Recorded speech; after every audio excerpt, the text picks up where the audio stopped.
Turk ইউনিভার্সিটিতে মাস্টার্সের জন্য যাচ্ছি। 100% স্কলারশিপে আইসিটি-তে ট্র্যাক হচ্ছে সফটওয়্যার ইঞ্জিনিয়ারিং। আপনার ব্যাচেলর কোন ডিপার্টমেন্ট থেকে ছিল? আমার computer science and engineering. CGPA 3.86। CSC থেকে। আইএলটিএস 7 ছিল। আসসালামু আলাইকুম, মেহেদী হাসান বলছি ব্রাদার্স ইন্টারন্যাশনাল ঢাকা অফিস থেকে। আশা করছি আল্লাহর রহমতের রহমতে আপনারা সকলে অনেক ভালো আছেন, সুস্থ আছেন। আলহামদুলিল্লাহ আমি এবং আমরাও ভালো আছি। আজকে স্পেনে ভেরি ভেরি স্পেশাল একজন গেস্টকে আপনারা দেখতে পাচ্ছেন। রিসেন্টলি যিনি ফিনল্যান্ডের ভিসা পেয়েছেন মাস্টার্স প্রোগ্রামে। সো আজকের পুরো সময় জুড়ে আমরা ইনশাল্লাহ ভাইয়ের সাথে কথা বলবো, ওনার এই ভিসা সফলতার জার্নি জানবো, সেই সাথে ব্রাদার্স ইন্টারন্যাশনাল সাথে ওনার পরিচয়, বাবার জার্নি কেমন ছিল সব বিষয় নিয়ে। আসসালামু আলাইকুম। ওয়ালাইকুম আসসালাম। কেমন আছেন ভাইয়া? এই তো আলহামদুলিল্লাহ ভালো। অবশেষে ভিসা হয়ে গেল না? জি আলহামদুলিল্লাহ। আপনার নাম? কাজী সাব্বির আহমেদ অপি। তো অপি ভাই দেশের বাড়ি কোথায় আপনার? আমার চাঁদপুর। চাঁদপুরে কোন জায়গায়? চাঁদপুর সদরেই। সদরে। জি। আচ্ছা, আপনার একাডেমিক প্রোফাইলটা একটু শেয়ার করেন। আমি হচ্ছে আমার বিএসসি কমপ্লিট করেছি গ্রিন ইউনিভার্সিটি অফ বাংলাদেশ থেকে। এখন হচ্ছে আমি তুর্ক ইউনিভার্সিটিতে মাস্টার্সের জন্য যাচ্ছি। আপনার ব্যাচেলর কোন ডিপার্টমেন্ট থেকে ছিল? আমার computer science and engineering. CGPA 3.86। CSC থেকে। জি। আচ্ছা, তারপরে হচ্ছে এখন আইএলটিএস এ কত ছিল? তারপর আইএলটিএস 7 ছিল। 7 ছিল। আর পাবলিকেশন হচ্ছে আমি এসটিআই একটা কনফারেন্স আছে যেটা বাংলাদেশি হয়, ওইটাতে আমার একটা পেপার ছিল, কনফারেন্স পেপার। আচ্ছা আচ্ছা। আর এখন চান্স পেয়েছেন কোন ইউনিভার্সিটি থেকে? এখন হচ্ছে ইউনিভার্সিটি অফ তুর্ক। 100% স্কলারশিপ। 100% স্কলারশিপে আইসিটি-তে। আমার ট্র্যাক হচ্ছে সফটওয়্যার ইঞ্জিনিয়ারিং। কেন এত দেশ থাকতে কেন আসলে ফিনল্যান্ডকে চুজ করছেন? আসলে আমার বাবার ইচ্ছা ছিল যে আমার হায়ার এডুকেশনের জন্য বাইরে পাঠানো, তো আমি ইউরোপই টার্গেট ছিল আমার। কিন্তু এরপর অনেক কিছু বিবেচনা করে, যেহেতু ফিনল্যান্ডে পিআর পেতে ইজি আর রুলস রেগুলেশন কম, আর আমার আপু আছে, এই সব কিছু বিবেচনা করে আমার ফিনল্যান্ডটা। ওভারঅল কত মাস সময় লাগছে আর কি ভিসা একদম অ্যাপ্লিকেশন থেকে শুরু করে ভিসা পর্যন্ত? আমি আইএলটিএস দিয়েছিলাম 2024-এর ডিসেম্বরের 5 তারিখ। আমি মোটামুটি নভেম্বর থেকেই রিটায়ারমেন্ট ছিলাম যে আমি যাব এই সেশনে। আমার প্রথম টার্গেট ছিল যে আমি 2026-এর সেশন ধরবো, যেহেতু আইএলটিএস যাওয়া হয়নি।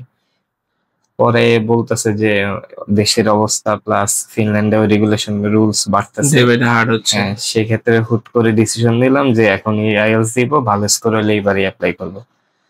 পরে আর কোচিং টোচিং কিছুই করি নাই, এই নিজে নিজে 1 মাস পরে 5 তারিখে এক্সাম দিয়ে দিচ্ছি। পরে আইএলটিএস এর রেজাল্ট পাওয়ার পর একটু কনফিডেন্স আসছে যে এখন পারবো যেতে। আচ্ছা আচ্ছা। এরপরে অ্যাপ্লাই করলাম। অ্যাপ্লিকেশন করলেন? হ্যাঁ।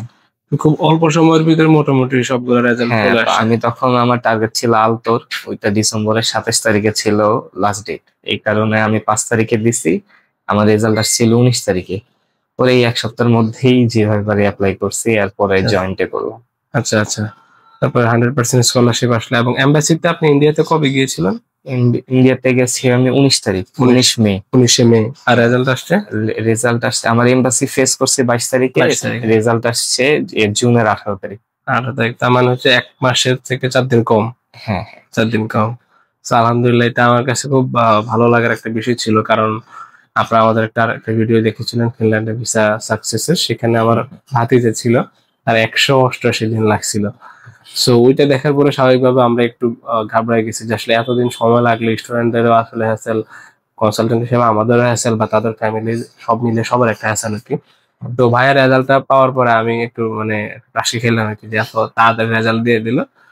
সো মোটামুটি 26 দিন না, 26 দিনের ভিতরে রেজাল্ট হয়ে গেছে এবং 100% স্কলারশিপ ছিল, যার কারণে রেজাল্ট একটু আর্লি আসছে। এর সাথে ভাইয়ের রেজাল্ট পাওয়ার পরের সপ্তাহে আমাদের আরেকজন অ্যাপ্লিকেন্টের ভিসা হয়েছে ফিনল্যান্ডে। সো সেটারও আমরা লাইভ ভিডিওতে ইনশাআল্লাহ শেয়ার করবো, বা আমাদের ভিসা সাকসেস ভিডিওতে আপনারা পাবেন। তো অপি ভাই আচ্ছা, তো ভাই কিভাবে আসলে প্রোফাইলকে রেডি করলে 100% স্কলারশিপ পাওয়া যায়? বা আপনি যেহেতু পেয়েছেন 100% স্কলারশিপ পেলে অনেকগুলো সুবিধা থাকে, বিশেষ করে সেখানে পার্ট টাইম জবের হ্যাসেল পোহাতে হয় না। অনেকেই দেখা যায় যে পার্ট টাইম জব করে টিউশন ফি ম্যানেজ করা, লিভিং এক্সপেন্স ম্যানেজ করতে হয়। যদি কারো পার্ট টাইম জব করার ওরকম সুযোগ নাও থাকতে পারে, তো সেই ক্ষেত্রে আসলে কিভাবে প্রোফাইল রেডি করলে তার 100% স্কলারশিপ বা তার এই আশেপাশে স্কলারশিপ মেনটেন করা যায়?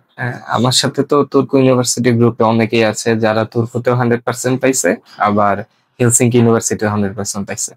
আমিও পেয়েছি হেলসিঙ্কিতে, কিন্তু তুর্কুর হলো ডেটটা একটু আগে এক্সেপ্ট করা ছিল। আচ্ছা।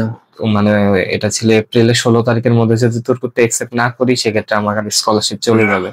আর হেলসিঙ্কি রেজাল্ট দিচ্ছে 28 তারিখে। আচ্ছা আচ্ছা। এই কারণে আমাদের তুর্কুতে যারা আপনাদের আছে অনেকেরই মিস হয়েছে হেলসিঙ্কি। তো সবার প্রোফাইল থেকে যা দেখলাম সবারই আইএলস 7 বা 7+ ছিল, আর সবারই একটা দুইটা পাবলিকেশন ছিল, এটা সবার কমন ছিল। এর বাইরে তেমন এক্সট্রা কোনো কিছু ছিল না। অনেকের এজ গ্যাপ ছিল, অনেক বিশাল এজ গ্যাপও ছিল। যেমন আচ্ছা। আমার সাথে যে ভাই ইন্ডিয়াতে গেছে ওনার 8 বছরের মতো স্টাডি গ্যাপ, উনিও পেয়েছে 100%। তো এজ ফিনল্যান্ডে এজ গ্যাপ গ্যাপ ম্যাটার করে না, পাবলিকেশন থাকলে যা দেখলাম সবার পাবলিকেশনের জন্যই পেয়েছে। সো আপনারা যারা ফিনল্যান্ডে যেতে চান এখন থেকে আইএলটিএস এর প্রতি ফোকাস রাখবেন, বিশেষ করে আইএলটিএস স্কোরটা যাতে বেটার হয় সেই বিষয়টা খেয়াল করবেন।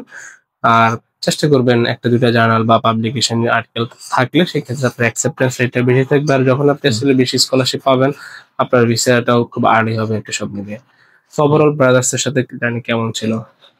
হ্যাঁ, আমি আসলে লাস্ট টাইমে আসছি আপনাদের কাছে। আচ্ছা, তো ওই অল্প সময়ের মধ্যেই খুব ইজিলি সবকিছু কমপ্লিট হয়ে যায়। যাক আলহামদুলিল্লাহ। আর ভিসাটা হয়তো আরো আগে আসতো, এখন হচ্ছে ফিনল্যান্ডে সামার ভ্যাকেশন চলছে এই কারণে লেট হয়েছে। তো ওভারঅল সবকিছু সুন্দরভাবে হয়েছে। যাক আলহামদুলিল্লাহ, আপনার জন্য অনেক বেশি শুভকামনা রইল। আপনার পরবর্তী জীবন যাতে অনেক সুন্দর হয় সেই দোয়া করছি। বিশেষ করে ব্রাদার্স ইন্টারন্যাশনাল বিগত 2 বছর থেকে দক্ষিণ কোরিয়া ফিনল্যান্ড নিয়ে কাজ করছি। রিসেন্ট টাইমে আমাদের অ্যাডিশনাল সাইপ্রাস আছে, আর কিছু দেশ আমরা অ্যাড করছি। সো পর্যায়ক্রমে আলহামদুলিল্লাহ আমাদের বিভিন্ন দেশ থেকে স্টুডেন্ট ভিসা পাচ্ছে। এটা একই সাথে এটা আমাদের জন্য একটা গৌরবের বিষয় এবং ভালোবাসার জায়গার বিষয়কে সব মিলে। সো ভাইয়ের জন্য অনেক বেশি দোয়া ভালোবাসা রইলো। আপনারা যারা ফিনল্যান্ডে অ্যাপ্লিকেশন করতে চান, ফিনল্যান্ডে 26-এর স্প্রিং সেশনের অ্যাপ্লিকেশন চলমান আছে, ইউনিভার্সিটিতে অ্যাপ্লিকেশন চলছে বা শুরু হয়ে যাবে।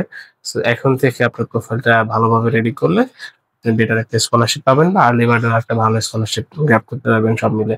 সো আপনাদের বিদেশি উচ্চশিক্ষা যাতে অনেক বেশি সুন্দর হোক এই দোয়া করছি।